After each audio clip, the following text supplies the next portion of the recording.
Spider man brand new movie review worst experience. చాలా అన్కంఫర్టబుల్గా feel అయ్యాను.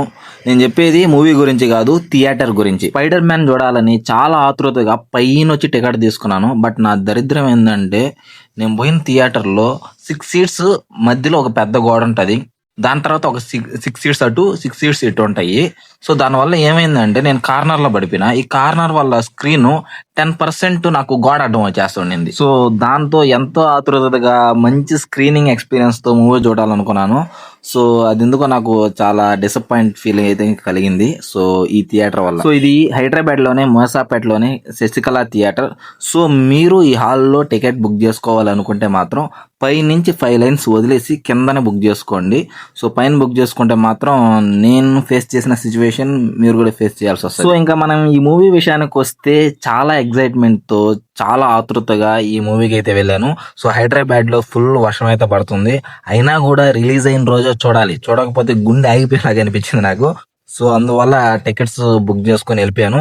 So almost అన్ని థియేటర్లు ఫుల్ అయిపోయి ఉన్నాయి. ఎక్కడ టికెట్లు అయితే దొరకడం లేదు. స్పైడర్ మ్యాన్ కి చాలా హై ఎక్స్పెక్టేషన్ తో మూవీ అయితే రిలీజ్ అయింది. సో ఎక్కడ చూసినా టికెట్లు బాగా ఫుల్ అవడంతో సో ప్రతి థియేటర్ కాడ చాలా సందడిగా ఉన్నది. సో ఈ స్పైడర్ మ్యాన్ అంటే ఎందుకు అంత పిచ్చి ఏంట్రా అంటే నాకు మూవీలో ఎమోషన్స్ అండ్ ఆ గ్రాండ్ విజువల్స్ చాలా అట్రాక్ట్ చేస్తాయి నన్ను. సో నేను నిబ్బా వేషాలు వేసేటప్పుడు ఈ మూవీ నాకు ఫేవరెట్ అనమాట, స్పైడర్ మ్యాన్. సరే ఈసారి ఈ మూవీ ఎలా అనిపించింది అంటే ట్రైలర్ చూసి హల్క్ తో గ్రాండ్ స్కేల్ లో స్టోరీ ఉంటది అనుకున్నా. బట్ హల్క్ తో పెద్దగా స్టోరీ లేదు.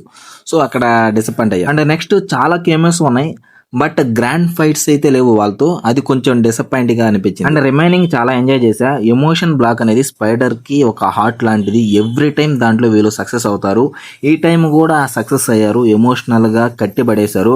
అండ్ నెక్స్ట్ విజువల్ ఎక్స్పీరియన్స్ అయితే వావ్ అనిపిస్తుంది మనకి. బట్ నేను మిస్ అయింది ఏంట్రా అంటే గూస్ బంప్స్ వచ్చి హై ఫీలింగ్ సీన్స్ అయితే ఈ మూవీలో నాకు పెద్దగా ఎక్కడ అనిపించలేదు. సో అది కూడా కొంచెం డిసప్పాయింటింగ్ అనిపించింది నాకు ఈ మూవీలో. సో రిమైనింగ్ గ్రాండ్ విజువల్ తో సో ఎమోషనల్ బ్లాక్స్ తో చాలా బాగుంది. మెయిన్ గా హాలీవుడ్ మూవీస్ లో నాకు బాగా నచ్చేది అంటే హాలీవుడ్ మూవీస్ తెలుగులో డబ్ చేసినప్పుడు ఆ డబ్బింగ్ చాలా కామెడీగా, చాలా వింతగా, చాలా బాగుంటది.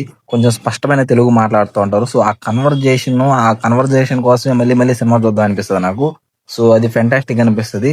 స్పైడర్ మ్యాన్ లో అలాంటి కన్వర్జేషన్స్ వరల్డ్ లోనే ఉన్నాయి మూవీలో. సో ఓవరాల్ గా చెప్పాలంటే మూవీ అయితే నాకు నచ్చింది. సో మరి మీరు చూడండి, మీకు ఎలా అనిపించిందో కూడా కింద కామెంట్ చేయండి. కొత్త రివ్యూతో మళ్ళీ కలుద్దాం. బై.